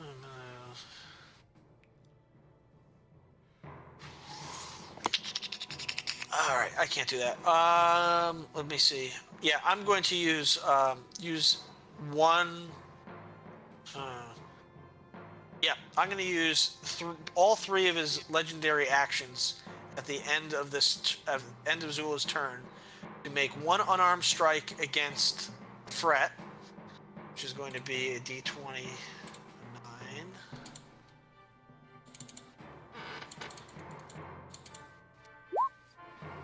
Oof. An 18, which is definitely a hit. And then it's going to, but instead of doing the damage, it's going to grapple. And then it's going to use its last 2 legendary actions to bite. And Oh no. it is going to take a 1d. Let me roll the d20. Okay. 17 is a hit. It's going to take the 3d, 4d. Yeah, 46 plus 4. Oh. There you Oh. 23 points. Oh 23 my points of God. damage. Let me track that on here real quick. How much health does she have? Where the heck is it on here? Oh, 23. Here we go. 23 damage. All right, cool. just grabs onto her shoulders and just sinks a bite into her neck. And he does the same thing he did to Orin. All right, go ahead with the Straw Stalker. Alright, so the first attack that I rolled up there was a 7. Assuming that Miss. doesn't hit. And then a 6. Alright. Oh boy. It happens. All right. Next up in the order is going to be Fret, where she's going to attempt to break. Well, first she's going to cast Hex as a bonus action on the vampire, and she is going to use try to break free. Use her Dex. Break free. It's a DC 17. Nat 20. She breaks free Damn. and steps away. All right. Sounds good. That's her turn. Next up are the mimics. So Kashta's back up again, right? Yes. All right. Seeing as that Kashta is sprung back up and sprung back down, and this energy is coming from Zula, now they're going to shift their attention to Zula. Gotta love it. 15. Yep. All right. That's the first hit. And then a 13. That will, just hit. It meets the armor class. 24 points of piercing Zula is down. and acid damage. Dang. Okay. The other one is going to make down. And the next one is going to be back at Kashta. Is a 10 hit? I think that honestly just hits. Hold on. Let me just double check. Jeez. Low AC. No, a 12, baby. All right. Gotcha. But that's an advantage. So, no. Okay. Gotcha. Nice. All right. So, the mimics miss. Next up is Yorg. Jorg's gonna just slap my cannon like I would a horse almost and just set off another. Zulu's down at this point, so I'm setting off a charge to hit both chairs on the side of her, and Zulu just happens to be there too. All right. Zulu's max health. All right, man. is it? I failed. Zula fails her dexterity saving throw there, so You already failed it? Oh, yeah. I can't. I'm unconscious. I can't move. Yeah, that was a dumb question. So dex save, Dave. 2 dex saves. Oh man. Both fail. Okay. 2d8s, so they both take 12 damage. Okay. And Zula fails a It's saving fi- throw. And it's fire damage, right? Fire damage. Both chairs erupt into flames and begin to turn to ash on the table. And I'm gonna run over to Zula and kind of like stomp the fire as I walk across the table. So now and- you're just gonna jump on her? No, not jump on Zula. Body. Like the table, as I'm walking to you, the table's on fire, so I'm just stepping. Yeah, On the no, it's table, like, that's on all fire. good, man. You play your fantasy. Yeah. And then I'm gonna touch Zula with Spare the Dying. All right. God bless.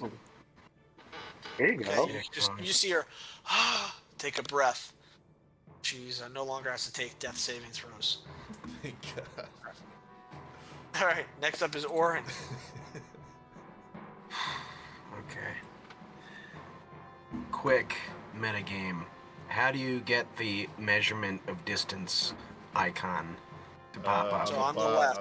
Yeah, on the left, it's the ruler underneath. the Circle and a magnifying ruler. glass. Shit. God damn it. Yeah, I don't fucking like see that though. Or 40 whatever. feet away from the vampire. Oh, well, hello now. Anyone in range, you better get back. So Orin with his last bit of muster, currently still at 1 hit point, is going to cast Rhymes Binding Ice on the Rhymes? vampire. and I'm casting it at level. Can I cast at level 5 or am I at level 4 still? No, No, you're at no, level 3.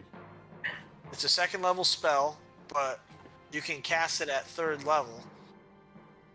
So you can deal an additional 1d8 damage. So, let me read it.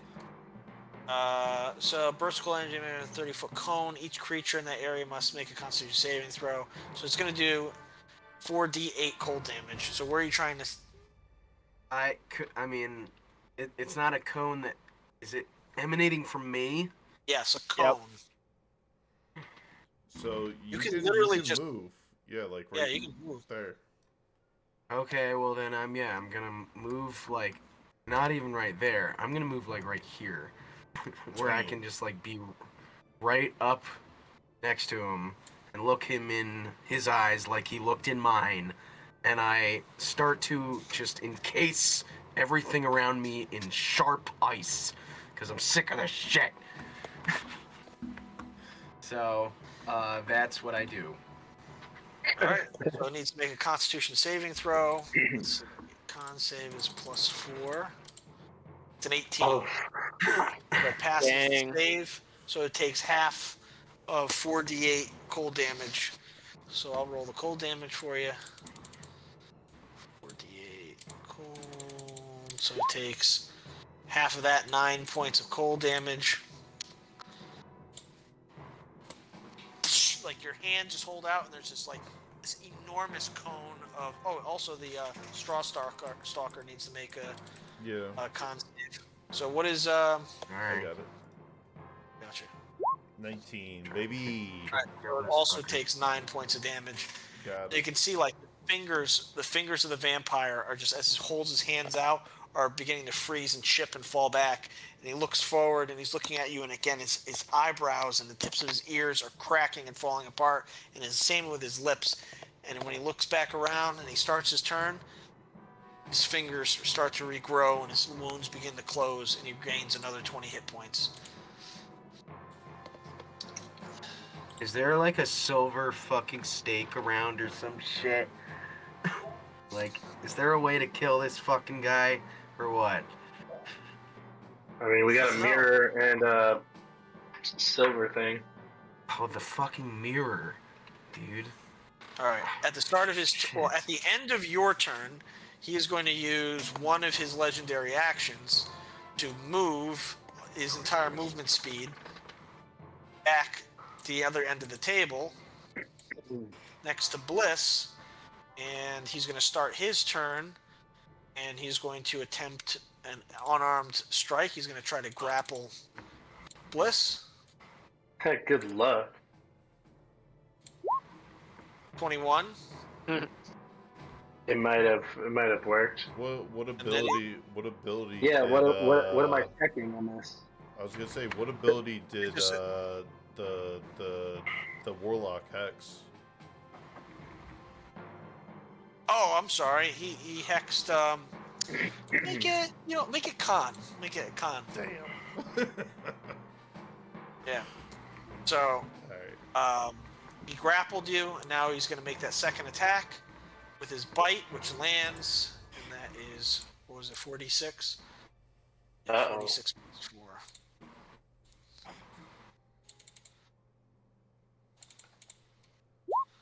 Oh 16 shit! points of necrotic and piercing damage as he plunges his fangs into your face, just tearing off a chunk of your cheek.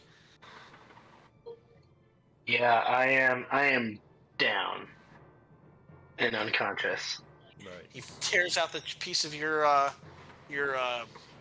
cheek, and as you fall, he grabs your hand and he bites off 2 of your fingers and throws you down to the ground. Oh, what a dick! This guy So your middle finger and your ring finger are missing. trying to mess up with my sleight of hand. Your fingers just roll across the floor. Next up in the initiative order is going to be Bliss. I need you to make a death saving throw. That's just a regular 20. Yep. Dum dum dum dum dum. Nat 20 Stabilize, man. With 1 hit point. With one with hit one point. hit point. That's dope. Awesome. Yep. That is so cool. All right, All right. we're good on me. Kashta, who is still down, right? Nope. Not anymore. All right. Cause yeah. What was it? You didn't hit last time, and the person moved. Yeah, that's right. Which I totally forgot to add that health. I think it was 13. Yeah, so we're doing big moves with Kashta this turn. Kashta is definitely going to use a spell slot this time, one of his few, to bop away from this annoying thing. Like right there, like wherever, somewhere over there, and he is going to bop a mind vapor die. Again, I don't know how many he has. So it should be equal to his intelligence modifier. It should be yeah, on I his. just don't. Oh, is that restored on a short rest? Maybe. I just don't know how many he had beforehand. Oh, no big deal. So that's Yeah, we'll why just I'm start. using just one. He is going to use his mind vapor die, mix up a serum, start to waft it over to the vampire, and he is going to.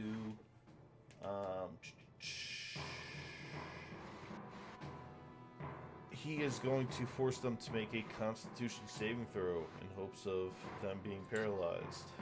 Gotcha. So that would be at disadvantage, right? It's up to you. I mean, a hex is only ability checks, so. Oh, that's right. saving That's throws right. not an Okay. ability check. Gotcha. Thank you. 16. Nope. He is paralyzed. It would be an 18 with the mind vapor die. Oh damn! Alright, so, he just freezes, almost like as is frozen in stone. His body's like quivering and looking back and forth, stunned. All right. Is that your turn? Mm-hmm. All right. Next up in the order is going to be Zula, who Is stabilized. stabilized. So that's her turn. The next up is going to be Fret, who runs across the table and standing above the vampire, holds out her palms of her hand, and she casts two. What did she cast? Eldritch Blast. And Eldritch Blast, what is her modifier on that? Is a +7. So the first one is a nat 20. And the second one is a 9, which misses. So that is going to be 2d10 plus 4. 16. Nice. And she holds her palm out, and she blasts a whole chunk, all of his teeth out, all the side of his face, and he's crippled now. He's just barely hanging on. He does 16 points of force damage to the vampire. Next up in the order is going to be the Mimic, who's going to dart now at Fret. Make an attack against Fret. 14, which is definitely a hit. And that would be 2d8. 15. And where's her health? Fret drops to 0 hit points. Dang. Just does enough damage. Next up in the initiative order is going to be Yorig. Sweet. I'm gonna hop off my Eldritch Cannon and have the cannon walk itself right down over. You get the arrow out right down over here, pointing itself directly at the vampire, shooting that guy off. Attack. Oh wait, it's not. It automatically fails strength and dexterity saving throws. That's just the petrified condition. And a Cool. little Oh, the jingle. vampire does? Yeah. Dope. I like the jingle. I didn't understand what you were saying, but I like the jingle. Okay. That would be 8 damage. What, fire damage? Fire damage. Again, you're just toasting this thing that's just burning the flesh away, where now most of its face is just skeleton. But Fried flesh, because there was flour there too. Oh, that's right. Just like big puff of black smoke as the flour ignites too. Smell like And he Pepe's just up in there. barely, just barely holding on. He's looking up, and he's now crawling towards Fret, and just trying to just like grab onto her. Next up in the initiative. Oh, it's your still your turn, right? No, it's your turn. I forgot. I keep forgetting that you got more stuff to do. At this point, I've been saving this pocket for a little bit. I got a nice little squared pocket on my front of the jacket, so I just flip it up, and a spring pops out a gear, which just flies up nice into the air like a perfect arc over Fret's head onto the vampire with the same produced flame effect of a 14 to hit. You have advantage if it's in an attack roll per the paralyzed condition. Do it again. Jeez. It's a miss. With Sweet. absolute certainty. That's my turn, Dave. All right. Gotcha. Next up is Orin. This bastard's gonna get it. I run 30 feet, dodging around dwarf and sloth and tiefling. And I get, like, literally, like, right up next to him. I mean, I don't mind getting intimate with this son of a bitch. And, boys, I'm gonna field it to you guys, because you're the experts, all right? What should I cast? I could do ice knife. I could plant a giant ice knife, No. just have it explode. No. Not ice. It's too much radial damage. Yeah, too much fucking radial damage. I know. Just fling him around. It's been doing work. You got one more use. You have one more use of your grasp of the parrot. Make it count. Use your sun. Whoa. Chill out. Well, I'm saying, like, you know. I don't know, Get into dude. Like, it. is it gonna be enough to kill it? Yes. Okay. Yes, You do don't it. know. It's your most consistent damage source so far. Okay. Well, I'm gonna fling him again. Grasp of the poltergeist. And I'm going to literally, like, hold him up in the air and then just drop his ass. All right. Dude, Down just to the like, ground. Dude, just like force slam him 3 times in a row. Just boom, boom, boom. So a Constitution saving throw is a 21. So it passes. Damn. So take half damage. No, it doesn't do any damage. It doesn't move. It resists him moving him. Finally. Unfortunately, paralyzed doesn't have a condition for Uh, that. he looks up and he says, "Not that trick again." Right there, Dave. Right fucking there. All right. Next up in the order is going to be the vampire, who looks up, and you can see the skin begin to grow back, and his eyeball begin to grow back. And he regains 20 hit points. Oh my god, this guy. He stands up to his feet. Oh, he is paralyzed. Well, He is Oh, I'm paralyzed. sorry. Yeah. So he takes. All right. So he gets to make a saving throw again at the end of his turn, right? No, How it's long does until, the, it's until it's it says the target creature doubles over in pain and becomes terrified. Becomes paralyzed. The following effect lasts until the end of my next turn. Oh, okay. Gotcha. So it can't do anything. Nada. Nada. No actions, Next is reactions. Bliss Tostada. with one. So Bliss has a singular hit point. Orin has a singular hit point. Zula has 0 but is stable. So let me just say Fret- something else for paralyzed. Any attack that hits the creature is a critical hit if the attacker is within 5 feet. Yeah. So I'm on my back, or am I standing? If you're standing. You can stand up. Sweet. So I'm gonna stand up and, look at my hand that's now missing 2 fingers, and use my other hand with the rapier now, and then just gouge out this dude's eye as he's clearly just desperate and hanging on to dear life. So it's a critical hit, right? Yeah, that is Yeah. how it reads. All right. So he gets, I would say advantage. So he gets a sneak attack. So he gets his double his sneak attack die. He gets to double his rapier. Then if he uses his arcane card, he can double that too. Alright. Yeah, we're gonna Dave's like, So we're just gonna please double the finish damage it. on the next. That's 14 plus the sneak attack. You don't have to roll to a hit. Spilling everywhere. All right, let's see. Well, you do So- have to roll the hit, but I think a 22 would hit. Oh, gotcha. Yeah. So they're not automatic crits, are they? No, the way it reads is attack rolls against the. Any attack that hits the creature is a critical hit if the attacker Okay, is within 5 feet. Gotcha. Okay, so the 22 hits.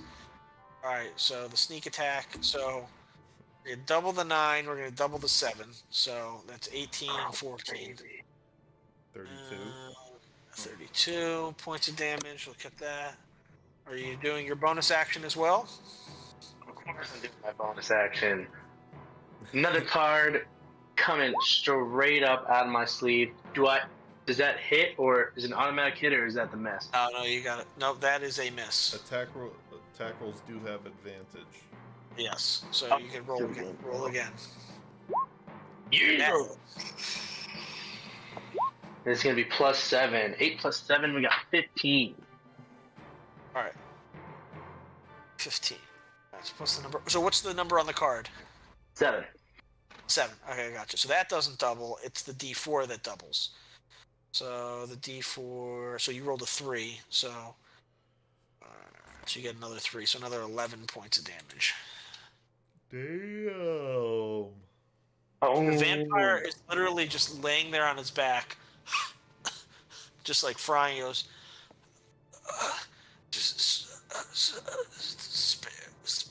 spare me.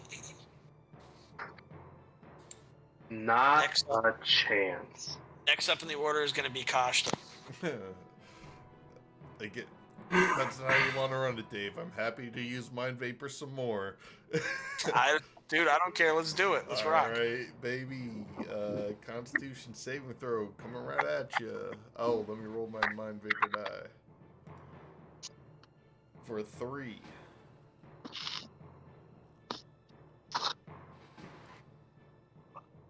So Let me ask you something. Real quick. Yeah.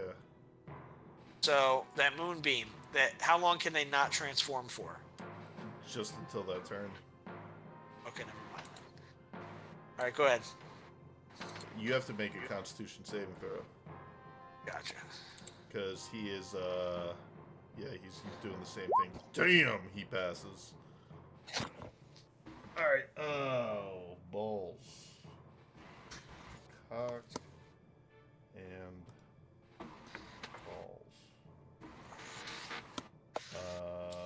I don't think he has Mr. Mikey. a bonus action. Yeah, our screens are a little messed up. Yeah, I don't see a bonus action. I guess that is his. Damn, no. What would you count if?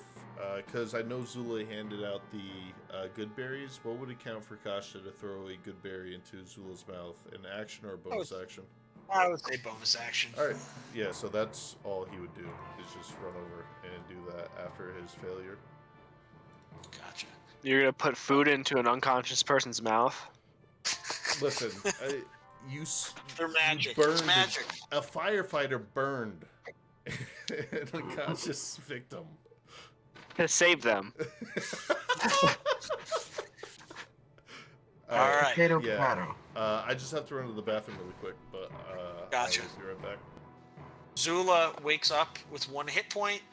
Next up is Fret, who's going to make her death saving throw. 19. So that's her first save. After her is going to be the Mimic. The Mimic's going to run over to Yorig and make an attack against him. Yeah, right. 21. Obviously that hits. I'm a gnome. Alright. And you take 8 points of piercing and acid damage. Bro, that's like the All first set of damage I've taken all game. Dude. Alright, next up is Yorig. Sticking with all I could do. So that Eldritch Cannon, snap my fingers, charges the flame on the back, and goes off. Alright. That is Just gotta a make- dex save for you. He automatically fails that dex save. That's right. You are automatically taking 8 points of damage. The vampire.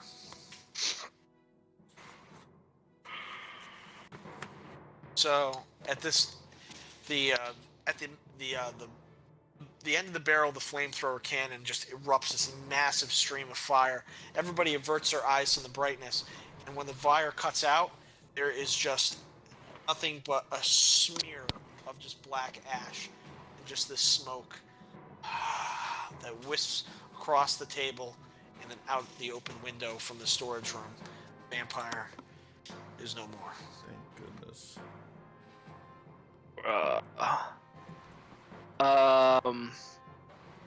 Take out a very small hourglass, kind of like those little timers you'd see in any game, and I just flip it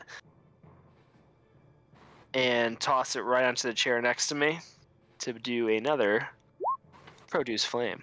God dang. Wait. Mimic has an AC of 12. That's a hit. Yeah. 9. Fire damage as you turn the little timer, and it just erupts into flames. The chair is no more.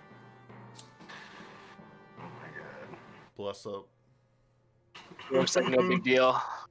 Dude. Killed both people. Not a problem. Almost Zula. I brought Zula to stability. So right now, I think it's just Fret who is still making her saving throws. I'm gonna walk over to Fret and just place a small geared stopwatch that I just like slam into her chest for Okay. Spare the Dying. Cool. Bzzz, and like it's almost like a defibrillator. And she reanimates. Still at 0 hit points and unconscious.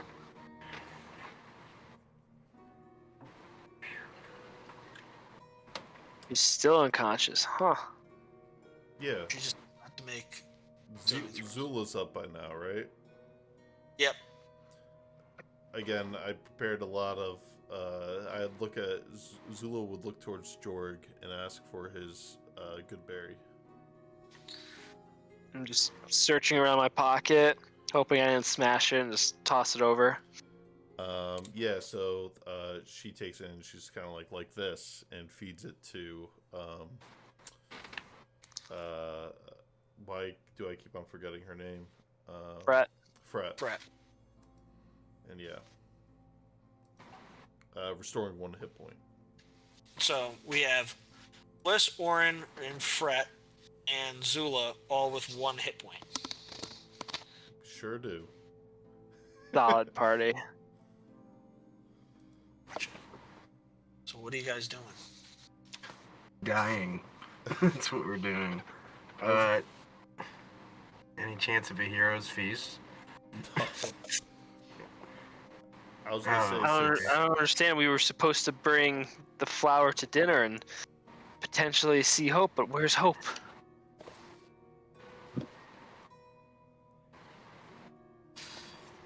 Again, Zula you kind of look questionably. Literally don't know shit, because I'm just on the ground heaving, like taking a moment. So on either sides of the room, like where it splits, there are the to the left is where you guys came from, and the like straight to the left is where that room would be, the storage room. Across is just a hallway with another storage room. at the ends of the tops and bottoms, there's a stairwell to the left. There's another room with a closed door to the right, and then 2 closed doors to the bottom right and bottom left.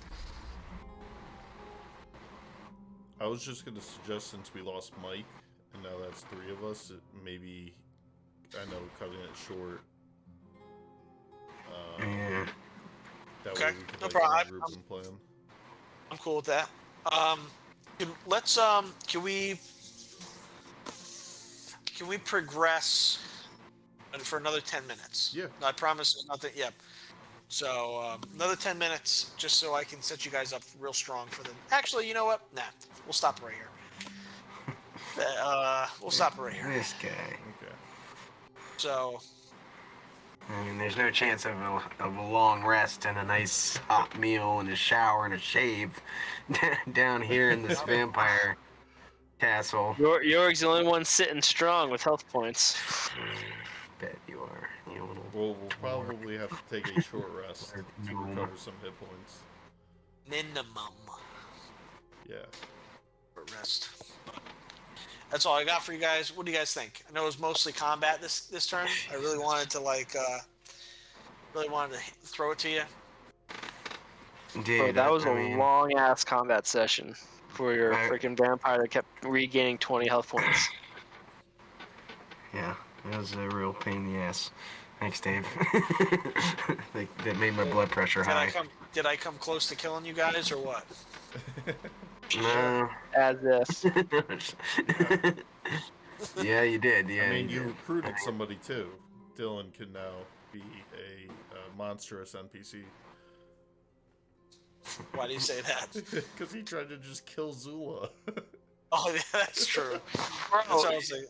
bro, I knew I was gonna put my hands on and spare the dying, so like, But, to give her an extra, like, what, 9 points of damage? Not a big deal. but how did Jorg know that he wasn't going to kill her? No, Jordan was confident in his ability to use his defibrillator okay. device. I was not confident in how much fire damage was going to come out of that cannon. That's why I was like, what's her total amount? As long as she doesn't do, 30 something health? Yeah. Alright. Be prepared next session to level up to level 6. Okay. Awesome. Pumped up. And, If you guys don't have anything, that's all I got for you. No, dude, I thought the combat was great. There were a lot of great, small moments, I feel like, in that combat. I really enjoyed using the Mind Vapor to cure Orin of the charm. Oh, yeah. that was cool. And yeah, What do you think of that toolkit? It's interesting. It's strong. It's strong. If I knew how many Mind Vapor dice I actually had, that's why I was only using 1. Because you can pump more than 1. So, Yeah, I was but going you to just dump all of them. Yeah, you can, but that won't increase the. Oh, You just yeah, get to choose. it's the highest one, yeah. But still, fishing for a 6 would have been nice. But, So, and you have the amount. I think it's equal to 1 plus your level. yeah. I just didn't know how much he used in last other combats and stuff like that. All right, well, that's it. I guess we'll call it here, and we'll reconvene. What was the next date that we agreed on? Did we agree on one yet or no? I think so. Yeah, we agreed on Let's see a what I lot. got on my calendar. The 3rd. The 3rd. For 2 weeks. 3rd of March. 2 weeks out. Yeah. Perfect. We'll be back. So, hopefully we'll be full partied. Everyone will be on time. Right. Everyone know All right, guys. what time zone they're in. Just give me Dave and Nick has to play all our characters. Exactly.